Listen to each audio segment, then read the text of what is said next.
Bonjour, je m'appelle Benoît, je suis ingénieur commercial chez FIV Cinétique. Alors, le groupe FIV, c'est un groupe français d'ingénierie qui travaille dans le secteur industriel principalement et dans la production de verre, dans la production d'acier, la production d'aluminium. FIV Cinétique, c'est une entreprise qui a fourni les moyens de produire à des usines de l'industrie automobile par exemple. Et on est capable de fournir des ateliers de montage automobile clés en main. Mais on a aussi des moyens de production pour l'industrie aéronautique ou pour d'autres types d'industries. J'ai travaillé pendant 1 an en tant que VIE pour le groupe. Et suite à ça, il m'a été fait tout de suite une proposition intéressante et depuis 6 mois, j'ai été embauché par la filiale française, FIV Cinétique. Je suis basé au bureau de FIV Moscou et mon rôle, c'est de trouver des nouveaux clients, autant dans le domaine automobile que dans le domaine aéronautique, pour leur vendre nos équipements, les leur présenter, d'abord fabriquer avec eux une solution adaptée et derrière passer à la phase contractuelle.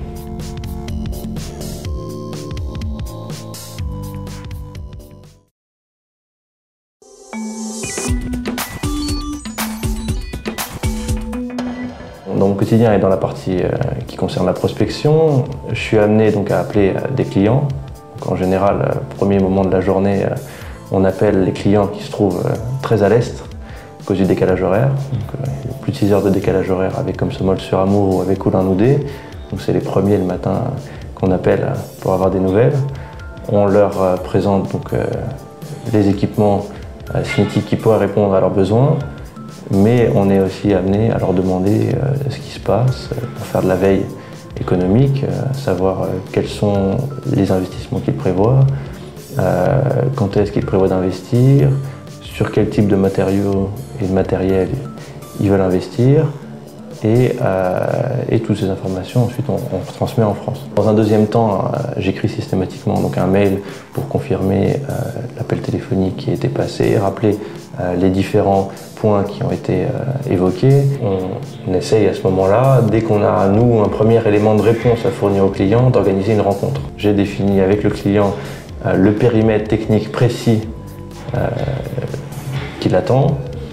Et on passe dans une phase qui est plus avancée où on va faire une offre technique et une offre commerciale engageante, savoir où on s'engage à fournir les services qui sont présentés dans l'offre. Sur un premier point, ils sont intéressés par une livraison d'un convoyeur pour la ligne automobile. Le contrat étant un contrat russe, je m'occupe de toute la partie traduction de ce contrat et vérification de la version anglaise, qu'elle soit bien en conformité avec la version russe qui nous est proposée.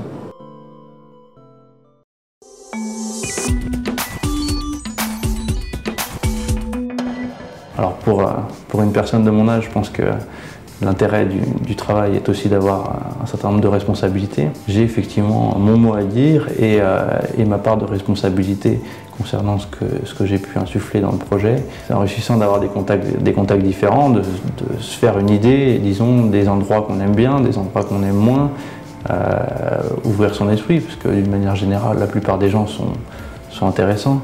C'est rare qu'on rencontre des gens qui n'ont rien à dire. Parmi les inconvénients de ce type de travail, c'est effectivement qu'on a un certain nombre de déplacements qui sont obligatoires, que ces déplacements, du fait des dimensions de la Russie, peuvent être fatigants et très longs.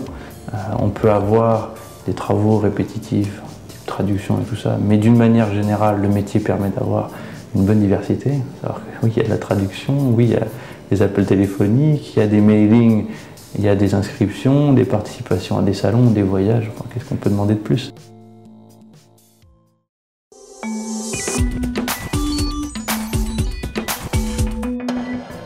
Le fait d'avoir été en VIE m'a permis d'avoir une première expérience de travail avec le groupe FIV. Le groupe FIV m'a beaucoup plu de prime abord, j'ai été très bien accueilli.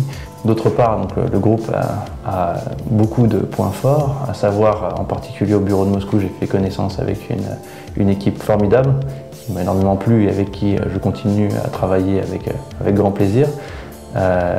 Une présence du groupe international qu'on ne retrouve pas très souvent chez les entreprises françaises et en particulier chez les entreprises françaises de taille intermédiaire comme le groupe FIV. Et les possibilités de déplacement, les possibilités de réorienter sa carrière vers d'autres pays et d'aller voyager sont monumentales.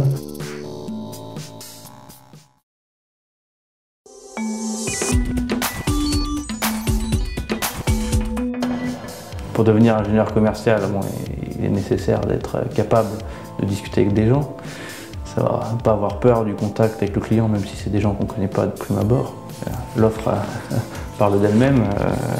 Voilà, il faut parler russe pour pouvoir lire les offres, il faut parler russe pour pouvoir les transmettre correctement à un avant-projet. Et le niveau de russe dans mon métier est essentiel pour pouvoir faire le travail. Авиационной отрасли, в том числе и высокоскоростные центры для обработки профилей. Le niveau technique est lui aussi indispensable, parce qu'il me semble difficile de faire une bonne traduction, disons, du russe comme en russe sans connaître de quoi on parle.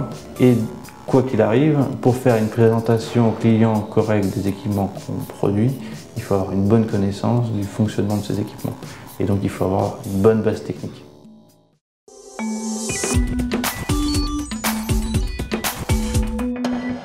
Alors les perspectives d'évolution sont assez diverses. Dans un premier temps, en tant qu'ingénieur commercial, il y a déjà une possibilité d'évoluer même sans changer de poste. Au fur et à mesure que l'expérience est acquise et que les contacts sont noués avec différents clients, on est amené à voir des projets de plus en plus amples. Avec l'expérience, effectivement, il est possible d'évoluer dans une carrière de responsable commercial pour une ou plusieurs filiales, mais ça imposerait pour moi un retour en France qui pour le moment ne m'intéresse pas. Je préférais continuer ma carrière en Russie, et ma carrière en Russie, elle, aurait plus tendance à passer par, disons, un élargissement de mes responsabilités au sein des filiales que je représente, et derrière un élargissement éventuellement du cercle de filiales que je représente.